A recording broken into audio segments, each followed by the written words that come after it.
Okay, so once again, there's there's a Venn diagram, three different circles, magnetic, gravitational, and electrical fields, and then one in the center, and I want you to drag all these nine boxes to which of these sections it belongs to, okay? Use your notes and use your knowledge from past weeks to answer this question, okay? To answer the do now. You guys have 5 minutes. Awesome. So these are answers for our do now.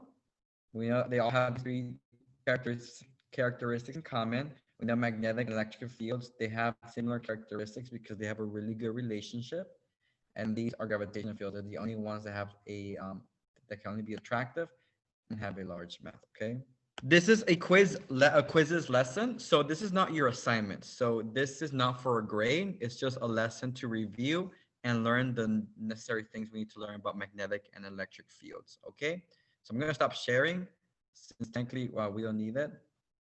Or actually, have it shared just in case someone's Chromebook is not loading as much. You can always look at my screen in case you need to. Okay. But for the rest of you, I think it should be okay. Now, so this is not the actual assignment. Like I said, I'll post the assignment on Wednesday, tomorrow. But we're gonna dive deeper into magnetic and electric fields, okay? But before we do that, I actually want us to go over some quick review questions, okay? Let's review some questions real quick.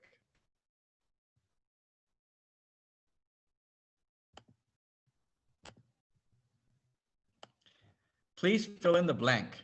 An object in blank will stay in motion, and an object at rest will stay at rest unless acted by another force. This is known as what? Newton's first law of motion, right? So what will be the answer for this? An object in blank will stay in motion, and an object at rest will stay at rest.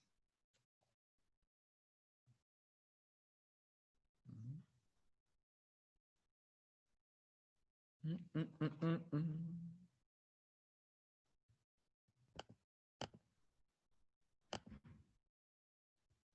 See a lot of common answer, which is good.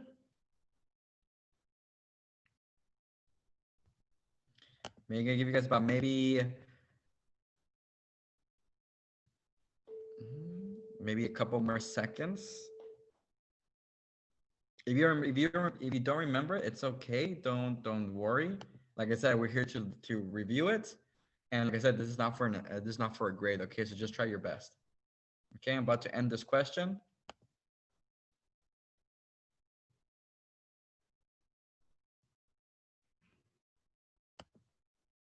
And indeed, 100% motion. An object in motion will stay in motion. An object at rest will stay at rest. This is Newton's first law of motion. Very good job. Let's go with the second one.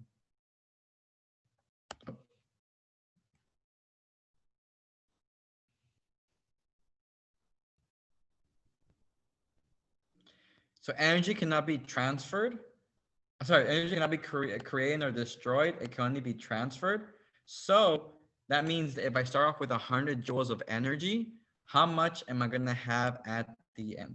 Is it 0? Is it 50? Is it 100? Or is it 1 joule of energy? Energy cannot be created or destroyed. It can only be transferred.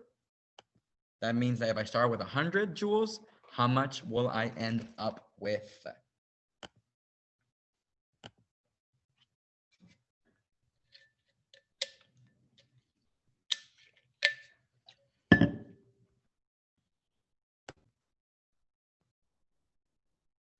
So indeed, it is 100 joules of energy. Remember, whatever I start off with is the same I'm going to end with. So if I start off with 100 joules, I may end with 100 joules of energy. Okay? In your own words, what is an example of a gravitational field? It can be an example from the do now. It can be from our notes, and or it can even be from the lab demo we did last week. In your own words, what is an example of a gravitational field? It could be gravitational field is the moon and the earth, the solar system, the earth and the sun. An example could be the lump that the orange created will stimulate the gravity and the ping pongs were attracted to it. That's gravitational field. Yes. So very good job on these answers. Something falling from the earth as well as an example. So good job.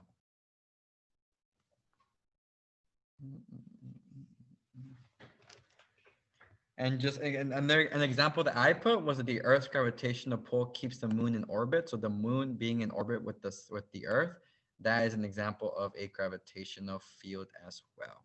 Okay. Now, with that being said, let's go into our magnetic and electric fields. There's a reason why magnetic and electric fields had similar characteristics, like they both attract and repel. They both deal with very, very small masses, and they both have very similar directions. So the reason they're so similar is because, well, we're about to find out why. Oh. The first one is, before we do that, let's actually talk about what a magnet is. A magnet's they're any material that attracts iron. So iron is a type of element, an element in the universe, in the world, and they attract things that contain iron or things that are iron, and they either attract or repel other magnets. So if you take two magnets put together, they will either attract or repel one another. Okay, on one end of a magnet will always point north if allowed to swing freely. So think of it as a compass. A compass will always point north. A compass is a sort of form of magnet. Okay. How do these magnetic poles interact? All magnets have two ends called magnetic poles, right? They have a north pole and they have a south pole. A north pole will always point north. A south pole will always point south. Very easy to remember, right? North pole points north, south pole points south. And just a very quick review, unlike poles attract, similar poles repels. That means opposites attract, so like positive and negative, north and south, they attract to each other. But similar ones repel, like north and north, south and south, positive and positive, negative and negative. If they're the same, they will repel. They will push away from each other. These poles, they have the strongest magnetic effect. So at the North Pole and the South Pole, they have the strongest magnetic effect. So if you take a compass right there, the compass is going to spin in circles because the magnetic field is so strong. Let's go into a question now. A positive charge and a positive charge will what? Will they attract or will they repel? It was repel. They repel. So a positive charge and a positive charge will repel because they're the same. If they're the same, they're not going to attract to each other. With that being said, let's go to the next one. A negative charge and a positive charge will what? A negative charge and a positive charge will what? Will they repel or will they attract? Remember, attract means they're coming together. Repel means they're going the opposite ways.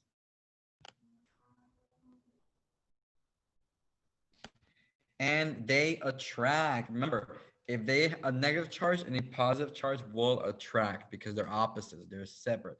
They're separate from one another, okay? Next question. The part of the magnet with the strongest attraction and is labeled N and S is called magnetic what? Magnetic poles, magnetic attractor, magnetic repel, or magnetic compass. The part of the magnet with the strongest attraction and is labeled N and S is called magnetic what? So the answer is the part of the magnet that has the N and the S with the strongest attraction is called magnetic poles. Even though attractor is a really good word for it, it's not the accurate or the actual word that we have labeled it. Actually poles, magnetic poles. Think of it as the Earth. The Earth has a North and South Pole. It's not just where Santa Claus lives. The North Pole is not just where Santa Claus lives. The Earth actually has a North and South Pole. And that's where the strongest attraction is for magnetic fields, which is why a compass will always point north, true north. That's what they call it. Let's go on to this part.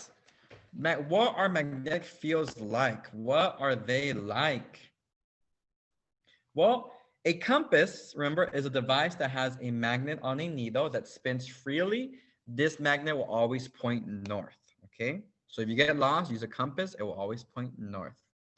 Just like a bar magnet, Earth has a magnetic field around it and two magnetic poles. We call this the North and we call this the South Pole. It's also a part that's really, really cold. The poles, they align with the Earth's magnetic field. So the North field is always going to be in the North Pole and the South field will always be in the South field when it comes to these magnetic fields. Okay. Now, why does the Earth have a magnetic field? Well, the Earth's core is a large sphere of metal at Earth's center. So the core of the Earth is so hot, but it also has a very unique metal, a very unique element. The outer core is made of hot liquid iron. So like I said, magnets are attracted to iron. So there's so much iron in the Earth's core that it created a magnetic field. It created a magnetic field. The motion of this iron creates a magnetic field similar to that of a magnet, an actual magnet. That, so they actually are very similar to one another because of the Earth's liquid iron in the core. Oh, actually, we don't need to do that one. Let's go to electromagnetic force now. So now we're going to combine electric fields and magnetic fields into one. And the very first thing I want to mention you is magnets have magnetic fields. If you have a magnet, you have a magnetic field. The Earth, an actual magnet, you know. Ooh, my battery is low. Hold up, sorry. Okay, sorry about that. But an electric current also produces a magnetic field. So now this is where electric fields and magnetic fields start having a really beautiful relationship with one another, because magnets are not the only ones that have magnetic fields. Electric current also has a magnetic field. So whenever there's electricity, there is magnetism. Your phones, your Chromebooks, your TVs, your headphones, all these objects, all these components, they have electricity. And if they have electricity, then they have magnetism. Okay, this electric current produces a magnetic field, and this relationship is called electromagnetism, when electricity and magnetic fields kind of combine to create this beautiful thing called electromagnetism. Okay, now there are two types of currents. When I talk about currents, I think of electric current. I think of a river. You know, when a river flows down the mountain, the water is just flowing down, and you call that a current. Well, electricity has an electric current. It has an open circuit and it has a closed circuit. An open circuit means no energy is flowing through, so no electricity is being produced. A closed circuit means energy is flowing through, and that means electricity is being produced. In other words, think of it as a light switch. When you turn on your lights, you see that the light bulb turns on. That means this is a closed circuit. That means everything is in balance and they're rotating and recycling that energy, which is why there is indeed electricity. When you turn off your circuit, it becomes an open circuit because no electricity is being produced.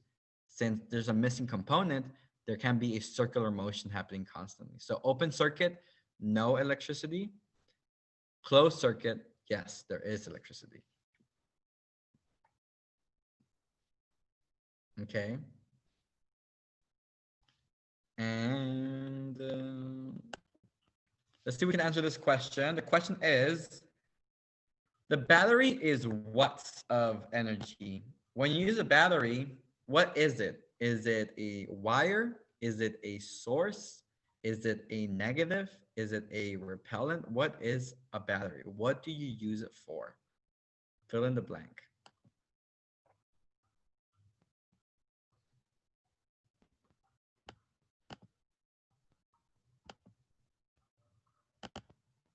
And The battery is yes, it is the source of the energy. It is the source of the energy, is where it gathers all its flow. Without a battery, without a generator, without gasoline, without something giving you a source of energy, nothing can be produced. No electricity, no power, nothing. Let's go on to the next one.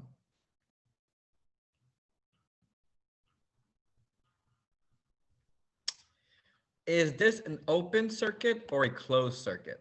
So as you can see, the light bulb is turned on. So is this an open or is this a closed circuit? Think of it like if there is electricity happening, if the light bulb is on, why is that happening? Is that because the circuit is closed and complete? Or is it because it's open and incomplete?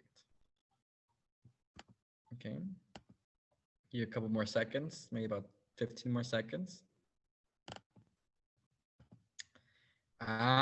It is indeed a closed circuit. That means it's a closed circuit. 100%, good job. That means it's a closed circuit because electricity is actually happening. If electricity is happening, that means it's a closed circuit. Now, last but not least, let's do this last one.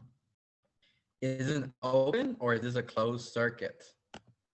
Now, as you can see, the wire is not connected to the light bulb, therefore it's not turned on. So is this incomplete or is this complete? Is this open or is this closed? Circuit, it's an open circuit. That means that nothing is flowing through, and since the light, since it did not produce any electricity, this is considered open. It's incomplete. Nothing can happen on this one. Well, let's do one more. Let's do one more. I have one more question that I kind of didn't share with anyone else, not too many other students, but let's do this last one. Which object could replace the penny and the light bulb will still light up? So this is the penny right here. If the penny was replaced with something else and it still lit up, what would that object be? Would it be a crayon? Would it be a toothpick? Would it be a rubber band? Or would it be a paper clip? Indeed. It's a paper clip. A paper clip is a type of metal, and most metals are really good conductors, which means they're able to actually help produce electricity by the transferring of those electric currents. So if you replace the penny with a paper clip, the battery should still be able to transfer energy to the paper clip, and the paper clip will be able to help light up the light bulb. So good job. Paper clip is a great one indeed. Okay, awesome. I'm gonna stop sharing real quick. So that seems to be the extent of it. There's obviously more stuff we could have gone over, but we won't worry about that. We'll focus on that next week. What you just learned should be enough to help you with the assignments. And I'll still post this on Google Classroom in case you want to go back and review it. But you should be good to do your assignment tomorrow, okay? I will post the assignment tomorrow morning, and you have until Sunday to complete, okay? Every single assignment, you always have until Sunday to complete them. I'll be on Go Guardian tomorrow and Thursday and Friday, and I also have office hours on Thursday in case you need help, okay? But other than that, that's all I have for you guys. Thank you for being part of this, and I hope you guys have a great rest of your day, and hopefully I get to see you guys throughout the week as well, okay?